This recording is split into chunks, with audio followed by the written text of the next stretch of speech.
faite, mais vous avez vu la grève, la SNCF, c'est vraiment, ça provoque un tollé général. Vous avez été ministre de l'Industrie dans un gouvernement précédent.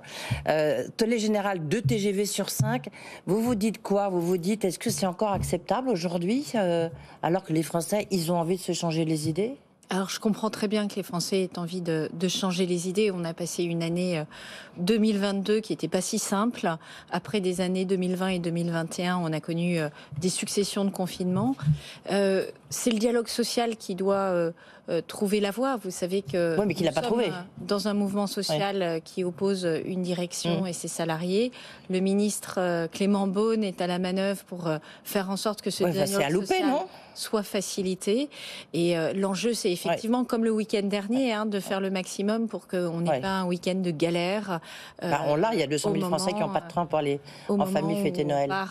On part pour Noël et fêter Noël. Là où pourquoi je vous pose la question, je sais même que vous n'êtes pas en charge des transports, ça ne m'avait pas échappé, mais il n'en demeure pas moins qu'on dit attention, transition énergétique, transition écologique, il ne faut plus prendre l'avion, il faut prendre que le train, il ne faut plus prendre la voiture, il faut prendre le train. Qu'est-ce qui se passe? Le train, il n'y a pas de train. Là, on est sur un mouvement qui, j'espère, va trouver une solution rapidement. L'enjeu de la transition énergétique, vous l'avez compris, c'est effectivement... Mais on aura ça peut-être dans 2 ans, dans 3 ans, non? Le déplacement modal, le fait de prendre plus de transports en commun, le fait d'avoir des voitures décarbonées. On peut avoir sa voiture et elle peut être décarbonée, c'est la voiture électrique. Le fait de partager aussi une voiture, c'est le covoiturage. Tout ça, ça contribue à réduire nos gaz et effets de serre. Oui, mais est-ce que c'est là où vous n'êtes pas dans la réalité des Français? La réalité des Français, c'est qu'ils ont besoin de, ils ont besoin de bouger, ils ont besoin d'aller à un endroit, d'aller en famille, d'aller, je sais pas, voyager.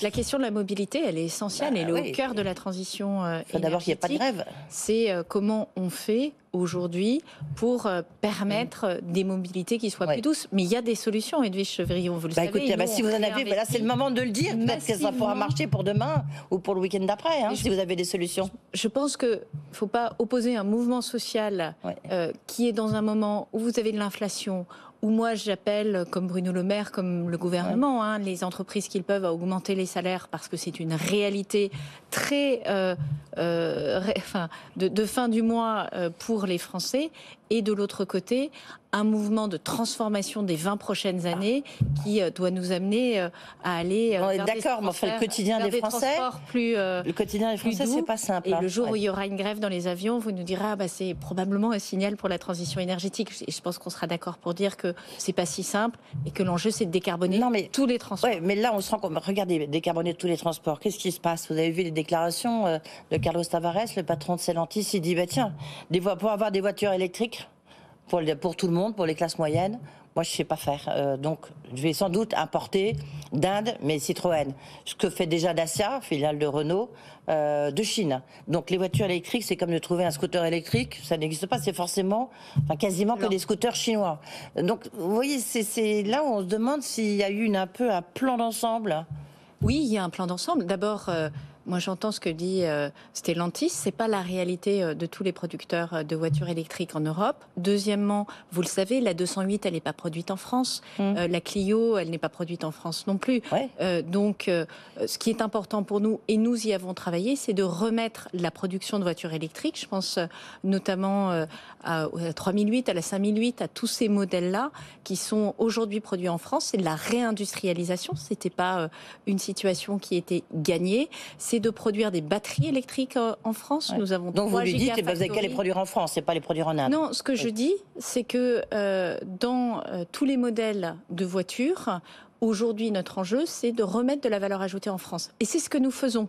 C'est la réalité de la politique industrielle conduite par Roland Lescure, conduite par Bruno Le Maire. Edwige Chevrillon, vous le savez, ça fait un certain temps que beaucoup de voitures, on les a laissés partir il y a 10 ans, il y a 15 ans, on les a laissés partir de France et c'est nous qui avons fait ce travail de remettre des modèles. C'est plutôt des modèles à forte valeur ajoutée, c'est plutôt des modèles moyen de gamme, haut de gamme, c'est pas les modèles d'entrée de gamme, mais je trouve au contraire qu'on a agi pour remettre de l'industrie. Donc vous trouvez ça mauvais procès qu'on vous fait?